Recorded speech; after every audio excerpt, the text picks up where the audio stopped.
Hello and welcome to the College Point. Today in this video we will be learning the various accounting principles and how and when they are applied to different situation. As we know that accounting principle acts as a pillar, they helps us to get aware of how a verified, reliable and transparent error-free accounting should be done. So these principles are the rules that an organization follows when reporting their financial information to the government or to stakeholders, shareholders, or any other person connected with the business. So in total, there are 13 important principles of accounting, and each principle is numbered accordingly. First is accrual, conservatism, consistent cost principle, economic entity principle, full disclosure, going concern, matching, materiality principle, monetary unit, reliability, revenue recognition, and time period. So one by one, as per the numberings you can see here, this first number refers to your principle of accrual. So you can have a screenshot and you can verify this accordingly. These principles we will be learning one by one according to the numbers. So first principle is principle of accrual. This says that your transactions should be recorded when they actually occur, and it should not be just based on the abstract assumption that in future it will be occurring. Okay. So if your transaction has occurred, immediately it's your duty as an accountant to record it in your books of account. The second principle is conservatism. This principle is also known as principle of prudence. It means choosing the cautious option, right? Involves recognizing losses or liabilities as soon as they are reasonably certain and recording revenues only when they are assured. So one example I can give you related to this is during COVID time, one of the business came with a problem, or we can say anticipated with a problem, that there will be lockdown declared by the government. So when government declares a lockdown, the employees needs to work from home. So the company estimated that something uncertainty will be arising nearby in the future, and that's why they purchased 60 laptops for giving them to their employees so that they can work from home. So this expenses was estimated, right? And that's why this 60 laptops expense has been recorded in their books of account. But while recording these expenses or uncertainties or liabilities, basically they cannot estimate the income. How can you estimate the income?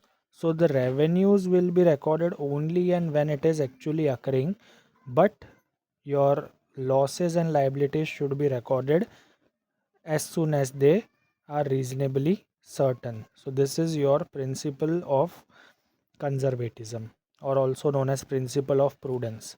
The next principle is consistency. This principle says that whatever method you use for accounting, you should use it unless the better version of it comes by the government or by the specific authority, right? The next principle of cost. It shows that business should record assets and liabilities, equity and investments at the original purchase cost, right? The problem with this type of principle is many business who are into the construction and who are into the we can say catering service, they simultaneously purchase their assets very frequently, they sell the assets very frequently, so it becomes difficult for them to purchase everything, to record everything on the purchase price. So what this majority of the business do now in modern time, the accounting shifted from the cost principle to the fair value accounting, so that based on the present value, based on the current market value of asset and liability, you can record your depreciation and all the expenses related to it. The next principle is principle of economic entity. This says the transaction of business should be kept separate from its owner and other businesses, right? There should not be any intermingling activity of the personal record of the owner or some other subsidiary with your business. The next transaction, sixth principle is your principle of full disclosure. You should disclose all the information that may impact readers' understanding related to their statements, right? So you should include all the important information that is a part of your daily business activity. The seventh principle is going concern. This principle says that the business will be continuing in the future, right? So you need to appropriately allocate the depreciation and all the deferred expenses and income accordingly. If suppose if we remove this going concern principle, then by the end of the day you have to wind up your accounting books, and the next day you have to start it again. So to come out with such type of weird assumption of ending the business accounts by the end of the day, we have this concept as principle of going concern, which says that the business is not ending or ceasing now, but it will be working in the future. The eighth principle is principle of matching. Principle of matching means when you are doing transactions, we basically follow the double entry system. So if one side of the transaction is recorded, it should be matched with the other side of the activity. So for example, if revenue is generated, then revenue generation is possible only when you sell something, right?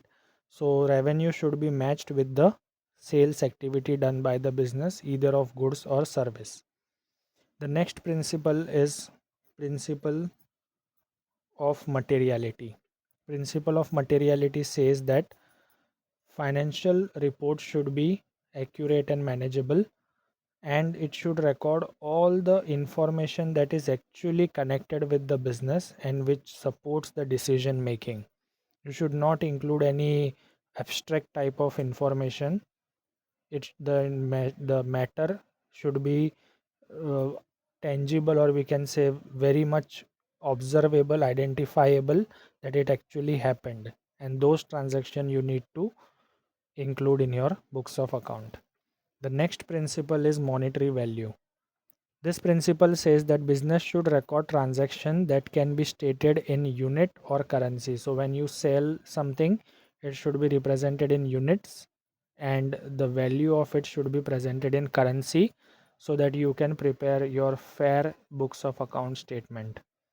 The next principle is principle of reliability. This principle says the transaction that can be proven should be recorded. So if you are unable to justify certain transaction, you should not include in your books of account.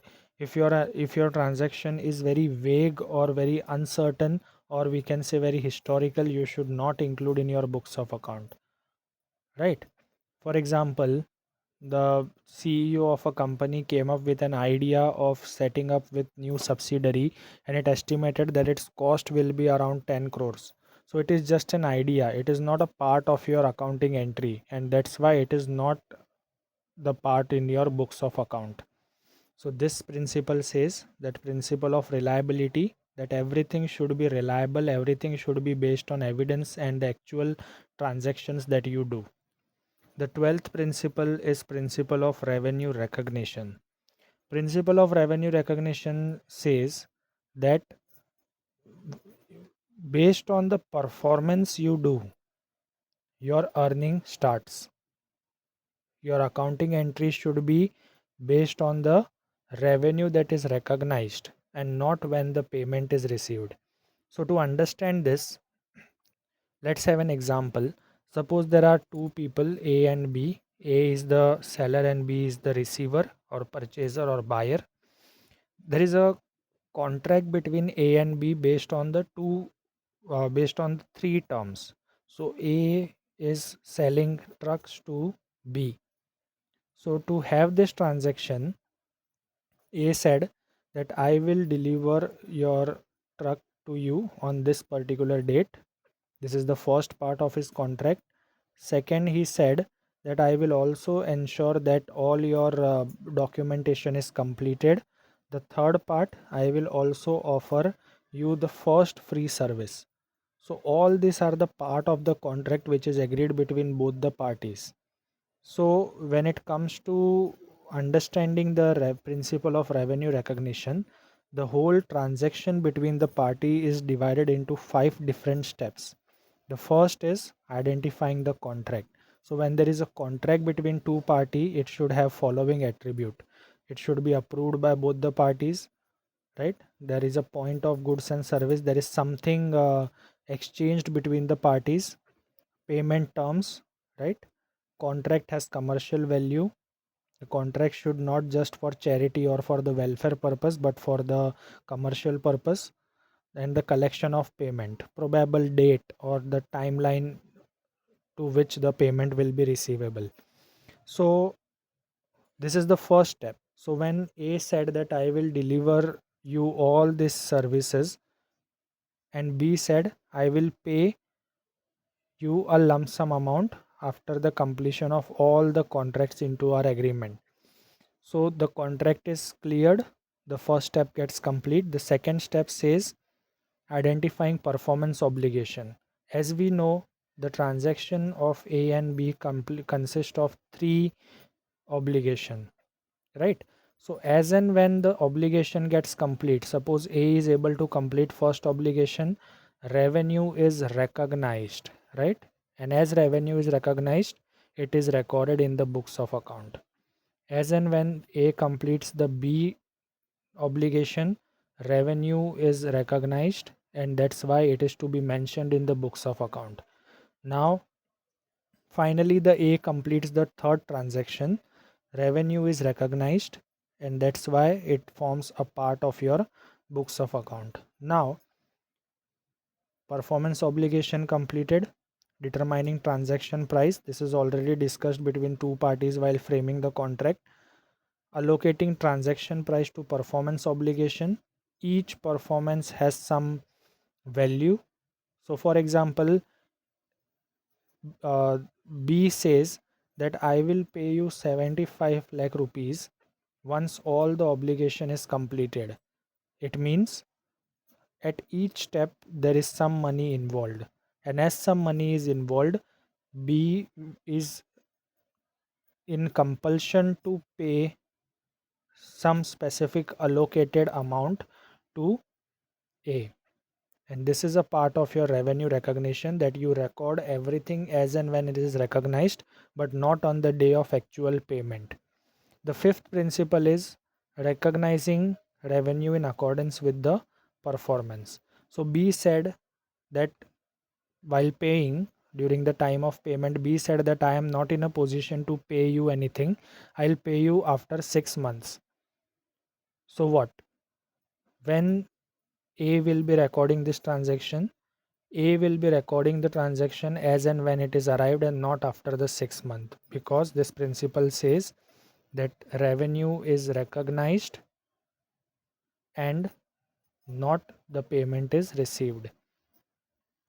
I hope you are able to understand this. The 13th principle or the last principle is the principle of time period.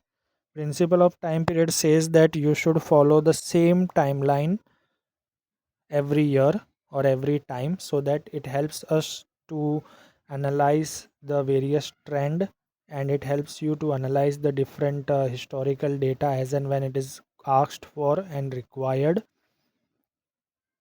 So this principle is your principle of time period. So finally we complete with all these principles related to your basic accounting concept. Now we focus on the objectives of financial reporting. The three important objectives are: your financial report or your balance sheet or your statement of account should provide useful information to the user. Whatever that is mandatorily required, whatever that is a part of your daily business, should be mentioned into it. It should also mention your cash flow transaction, and it should also provide the idea of liability and what type of economic influence your accounts has and how it affects to the user. So all these three are the important things that you need to mention by keeping the objectives of financial reporting in mind. So with this, we complete and we end this particular session. I hope you are able to understand all these concepts thoroughly, and finally you can have a screenshot of all the important principles related to accounting. In total there are 13 principles.